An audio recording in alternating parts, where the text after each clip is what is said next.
Soy Nicolás Bardio y soy autor de la adaptación de la novela de Orwell 1984 al rol, Thought Crime, que ahora mismo está en Berkami y próximamente va a estar en Kickstarter.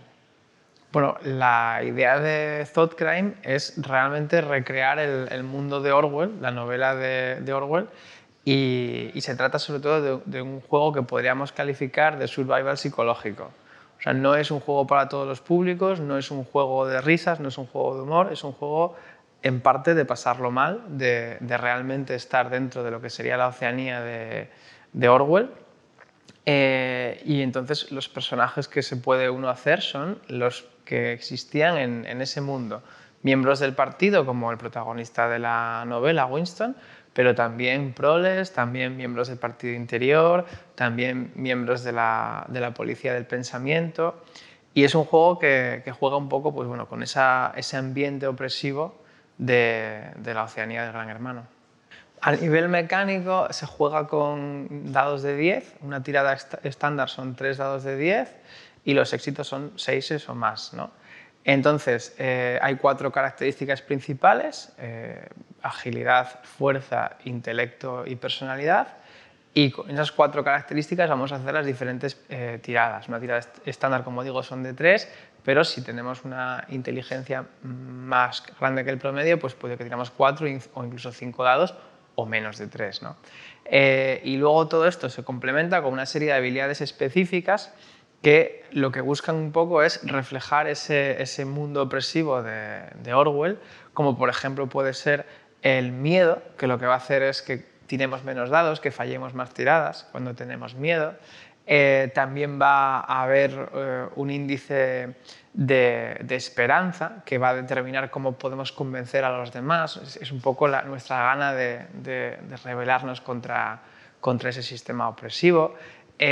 También va a haber una capacidad de doble pensar, que es una habilidad que tienen las personas que viven en esa época de creerse la propaganda, no de actuar como si se la creyesen, sino de creérsela a todos los efectos, ¿no?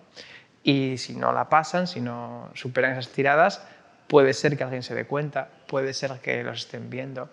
También hay un D6, el D6 es para el máster y son para las tiradas de Gran Hermano. Periódicamente, en algunos momentos, el máster puede hacer una tirada de Gran Hermano en la que si sale un 1, marca una marca de ojo en la ficha y apunta en ella lo que estaba haciendo el personaje jugador en ese momento.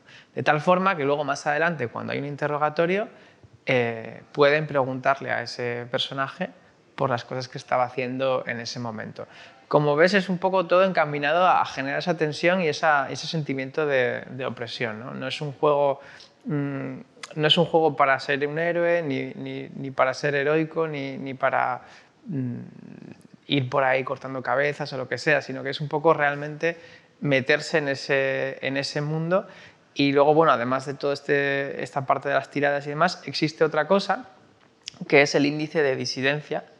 El índice de disidencia básicamente nos indica la percepción social de nuestro jugador. Es un poco como el honor aparente en la leyenda de los 5 anillos. Entonces, un personaje que tiene un índice de disidencia bajo se supone, que no tiene por qué ser así, pero se supone que es leal al partido, que siempre está en todas las manifestaciones, que está comprometido. Si el índice es más alto, pues la sospecha que hay hacia él, los murmullos, etcétera, van a aumentar. La gente se va a fiar menos de él, no van a querer hacer cosas con él, y eso también lo reflejamos en el juego, en el sistema, con un índice que es variable, ¿no? O sea, va subiendo, bajando en función de lo que queramos.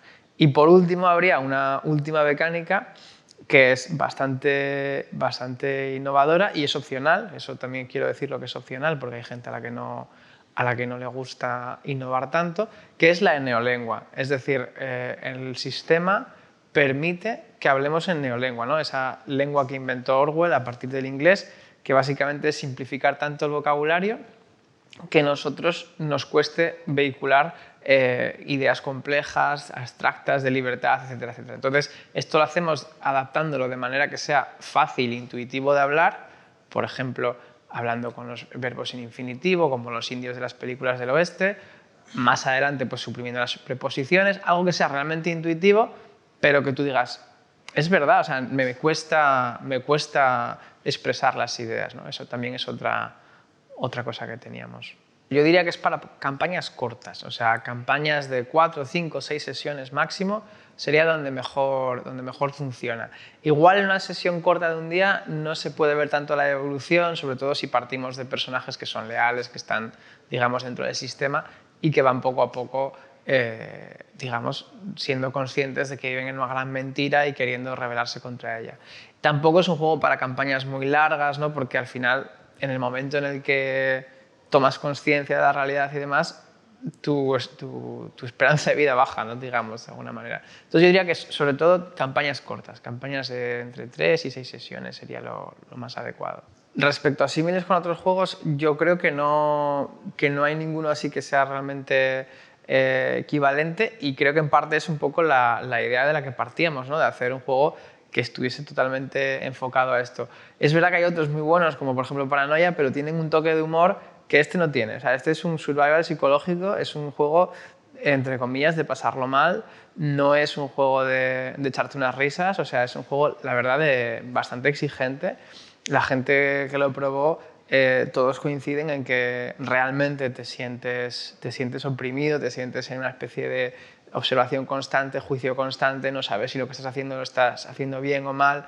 Yo creo que no hay ningún juego, yo no lo conozco en todo caso, que tenga eso. Otra cosa que a la gente le gustó bastante y que consideran que es bastante innovador es la manera de crear el personaje a base de recuerdos, ¿no? En un mundo en el que la gente va de uniforme y todos parecemos fotocopias porque trabajamos en los mismos sitios, hacemos las mismas cosas, ¿qué es lo que nos individualiza? Pues un poco los recuerdos, ¿no?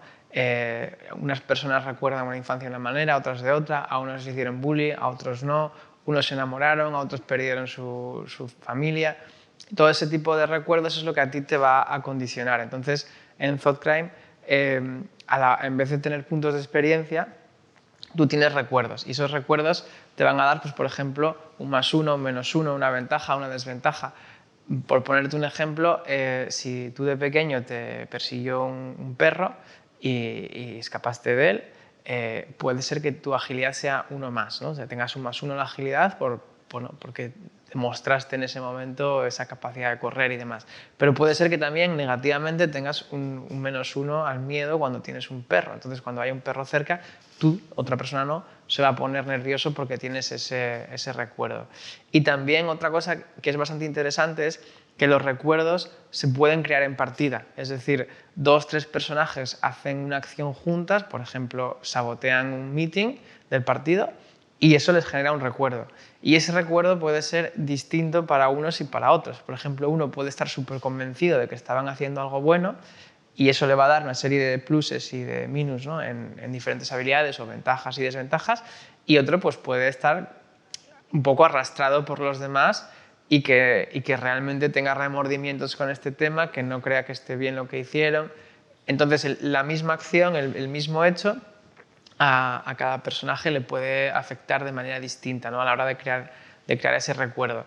Y luego también los recuerdos tienen otra cosa, que es que se pueden anular, se pueden, dejamos, desactivar, no que los olvides, sino simplemente que ya no tengan esa habilidad. Tú puedes tener un recuerdo común con otro jugador de que os queréis y demás, y en un momento dado, en un interrogatorio, puedes traicionar a esta persona, y entonces ese recuerdo se va.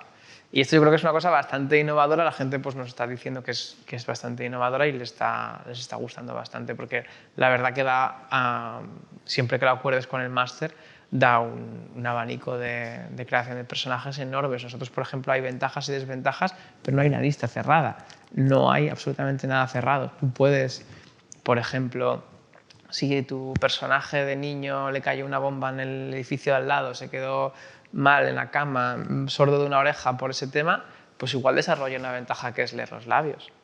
Igual tiene la desventaja de que al perder un tímpano o lo que sea, tiene menos agilidad o tropieza, ¿no? Entonces, es que las posibilidades son prácticamente ilimitadas. En relación a la edición, pues va a ser a color, totalmente a color. Tiene 132 páginas en A4, papel de 115 gramos.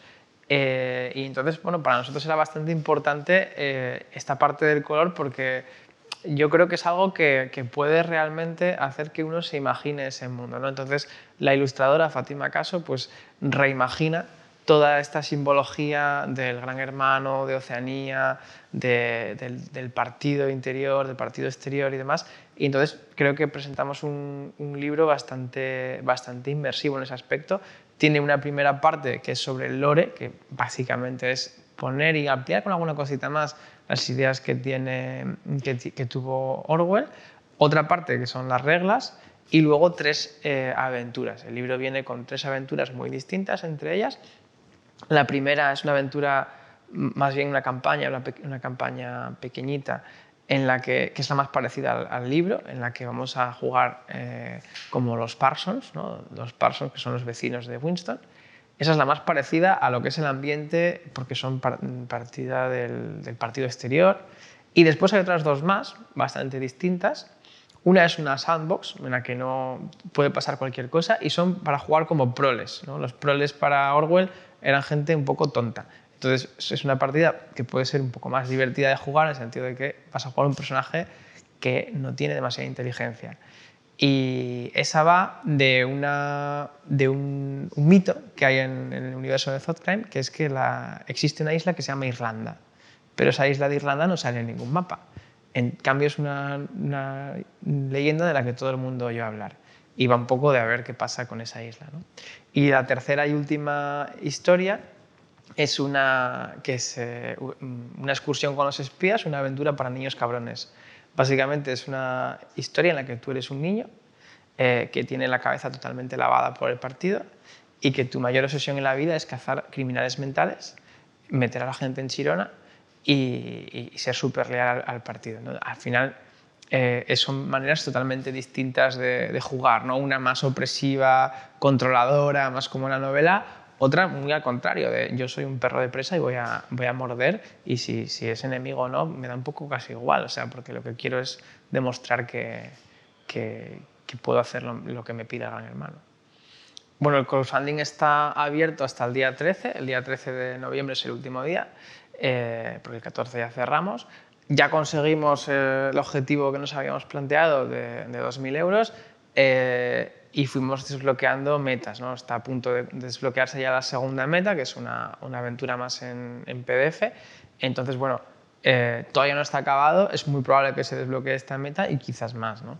El juego va a salir ahora mismo tanto en asturiano como en castellano, y más adelante queremos hacer un Kickstarter en inglés. También queríamos sacar el juego fuera de lo que es España, porque, bueno, pues porque por temática y demás es bastante interesante. Ahora las opciones que hay son la opción PDF, que son 15 euros, la opción PDF y físico, que son 30 y que ya viene con cositas que fuimos desbloqueando. Y después también tenemos la posibilidad de comprar todo el arte en láminas, ¿no? Que es bastante bonito, la verdad, que el arte que hicimos. Y de momento esas son las opciones que hay para el Berkami. Yo creo que este crowdfunding te va a gustar si buscas un reto, te va a gustar si quieres, digamos, ver cómo serías tú en una dictadura muy opresiva. Es un desafío, creo que no es apto para todos los públicos, creo que es como las películas de terror, que no todo el mundo le gustan. Si te gusta este tipo de historias, creo que te va a gustar. Y si no, no te va a gustar nada, porque es un juego que no es para todos los públicos. Un saludo a todos los seguidores de Rol de los 90, muchas gracias por esta entrevista, la verdad que es un placer estar aquí ya por segunda vez y esperemos que sean más veces.